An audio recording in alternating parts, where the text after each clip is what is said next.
Voilà la deuxième victoire africaine, bah ouais, et en plus le Nigeria qui se relance dans la course au huitième de finale dans le groupe D, et qui relance aussi l'Argentine. Du coup, une finale pour l'Argentine contre le Nigeria. Ça va être chaud. Salut à tous, footeuses et footeux de la même famille, c'est Thomas, retour sur ce Nigeria-Islande de fou qui a eu à 5 heures, enfin de fou. Surtout la deuxième mi-temps, parce que c'est clair que la première mi-temps, c'était pas loin d'être la pire qu'on a vue depuis le début, des catastrophes de passes, des catastrophes de transmission, des catastrophes où les mecs ne voulaient pas attaquer. Il y a les Nigériens qui restaient dans leur camp, ils avaient 65 possessions de balles au bout de 30 minutes et les Islandais qui n'attaquaient pas du tout. Ils étaient comme ça, ils restaient dans leur coin, et dès qu'ils mettaient du pressing, pourtant ça marchait en tout cas. Nigeria qui se relance, qui repasse du coup tout le monde, qui coiffe tout le monde au poteau. En tout cas, il reste encore un match, mais qui se place deuxième de ce groupe D, derrière la Croatie qui a 6 points, juste devant l'Islande du coup, qui a 1 point avec un goal average de -2, et l'Argentine qui a 1 point avec un goal average de -3. Du coup, l'Islande joue sa survie, on va dire sa finale aussi à lui contre la Croatie qui est chaud patate. Et du coup, on va dire que l'Argentine joue sa survie aussi contre le Nigeria. Ça va être chaud. Moi, je dis la dernière journée va être tendue parce que rien n'est acté dans ce groupe-là, hormis évidemment la Croatie qui est premier du groupe, ça c'est clair. Mais en tout cas, on a vu donc une première mi-temps. Voilà, Garnet Rohr, qu'on connaît bien en France, qui avait entraîné Ajaccio, qui avait entraîné Nice aussi en Ligue 1, du coup avait confectionné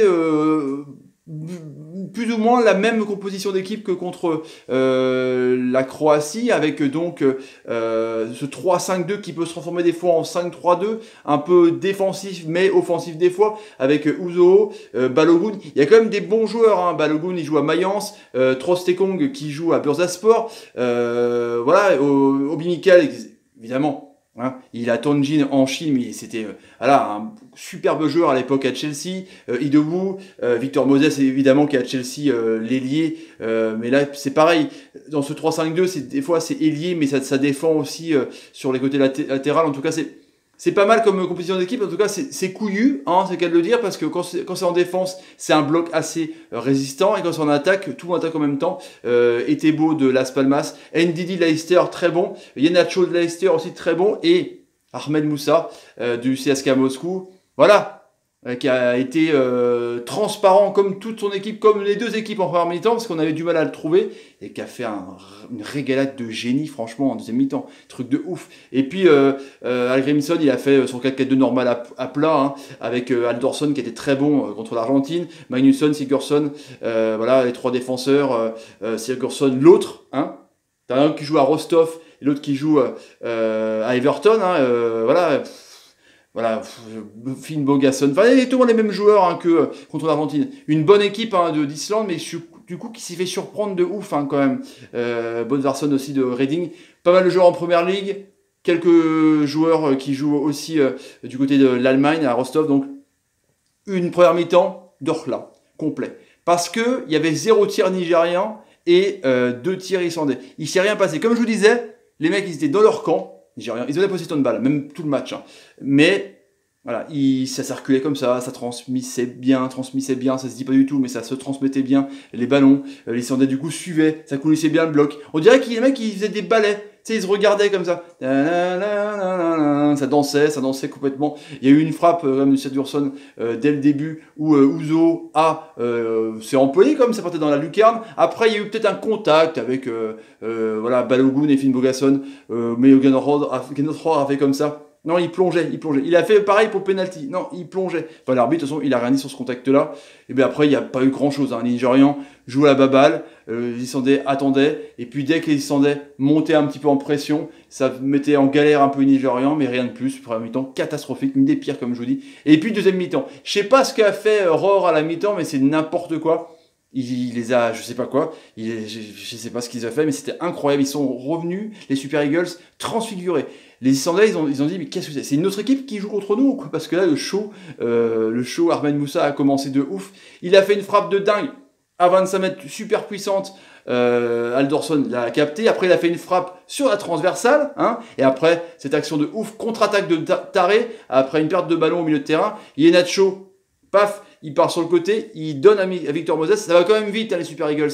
Et là, Victor Moses, il centre Ahmed Moussa, il fait une superbe contrôle, il se la ramène un peu en l'air et il fait une demi-volée de ouf. Alderson, il est battu complètement. Oh, le but, il est magnifique. Le petit bijou, de truc de ouf. Quoi. Ah, ensuite, après, il n'y a plus qu'une seule équipe. Hein.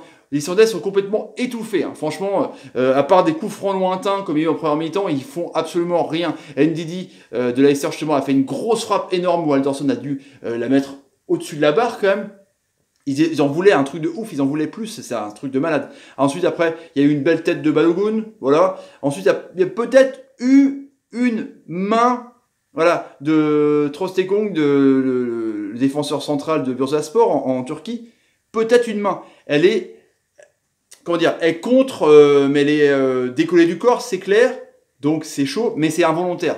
Voilà, selon la loi 12 à la con. Il faut qu'une main soit volontaire. Mais pas d'appel à la VAR, c'est pareil. Donc les mecs qui sont dans la régie, ils n'ont rien vu aussi. Bon, ils ont jugé que c'était pas grave. On va dire que c'est comme ça. Et ensuite, après, il y a eu le deuxième bijou. Hein, voilà. Il part tout seul. Un truc à la Titi Henry de l'époque. Et ça me pensait un peu à ça. Mais les commentateurs aussi ont un peu dit que c'était la façon de Thierry Henry sur la gauche. Là, il endort. Mais vraiment, les défenseurs, Anderson, Sigurdsson, il les met sur le côté. Il se remet sur son pied droit avec un crochet. Après, il fait une feinte de frappe de ouf pour se mettre au point de pénalty. Et après, il la met dans le but. Voilà. Moussa, Ahmed Moussa, 2 bijoux, quoi. Il était fantomatique au premier mi-temps parce qu'on ne le trouvait pas. On faisait des ballons en l'air alors que c'est un attaquant rapide. Toujours les centres, pareil, trop haut. C'est un attaquant qui a besoin d'avoir du ballon un peu dans les pieds et d'avoir de la vitesse pour partir dans le dos. Et là, il met 2 bijoux de malade, sans déconner, quoi. Oh, ça devient le meilleur buteur de l'histoire nigériane. 3 buts en Coupe du Monde, c'est assez incroyable, franchement. Ensuite, il y a un contact. Voilà, il y a un contact dans la surface de réparation. Finn Bogason est déséquilibré. Du coup, là, les Islandais, ils pètent un scandale. Ouais, il y a peu. Donc l'arbitre, il s'est dit bon, détendez-vous, je vais faire appel à la VAR. Donc les joueurs, ils ont le droit aussi de gueuler et de réclamer la vidéo quand ils gueulent tous ensemble. Du coup, hop, le quart régie et évidemment le penalty est sifflé parce que c'est vrai qu'il y a un contact. La jambe du contact, la jambe de l'appui, elle est contrée par le défenseur. Tu peux pas siffler autre chose que penalty. Et du coup, qu'un autre il fait quand même, il plonge. Il n'a pas arrêté de dire ça, il plonge. Et du coup, bah, c'est bizarre, mais le temps entre la décision arbitrale, tous les cliniques, entre les joueurs qui se rendent se dire, ouais, il n'y a pas penalty, machin, la décision de régie, Sigurdsson, il s'élance et puis il tire au-dessus. Peut-être la pression de ouf, en tout cas. Voilà, les Islandais se sont retrouvés un peu surpris par cette deuxième mi-temps de taré des Super Eagles. Ahmed Moussa, il a été complètement énorme, sans déconner. Deuxième mi-temps, il a été transfiguré. Enfin, on a vu 2 équipes différentes. Et une Islande, par contre, nulle en première mi-temps et encore plus bidon en deuxième mi-temps. Donc, ça va être tendu contre la Croatie pour eux. Même la Croatie qui joue plus rien. Donc, ça va être un peu... Est-ce qu'ils vont faire jouer les coiffeurs? Mais les coiffeurs, c'est pareil. C'est, voilà, t'as Kramaric... Voilà, t'as des joueurs de ouf quand même sur le banc. Voilà les amis pour le débrief du soir, le débrief de ce Nigeria Islande. Si vous avez envie de vous abonner à la chaîne de Thomas Parle Foot, tapez sur ma ganache, mettez des commentaires sur ce que vous pensez de cette victoire africaine, truc de ouf quand même, ça c'est incroyable. Deuxième victoire, c'est cool pourvu que ça dure en tout cas. Mettez aussi, partagez la vidéo, c'est Nerf de la guerre pour me soutenir sur YouTube. Mettez des pouces comme par exemple Moussa, vous faire une super passe et vous dit Ahmed, c'est cool, t'es un génie. Allez, salut les amis, salut, et salut. Plein de saluts pour le Nigeria, plein de saluts. Il relance toute la poule, ça c'est clair.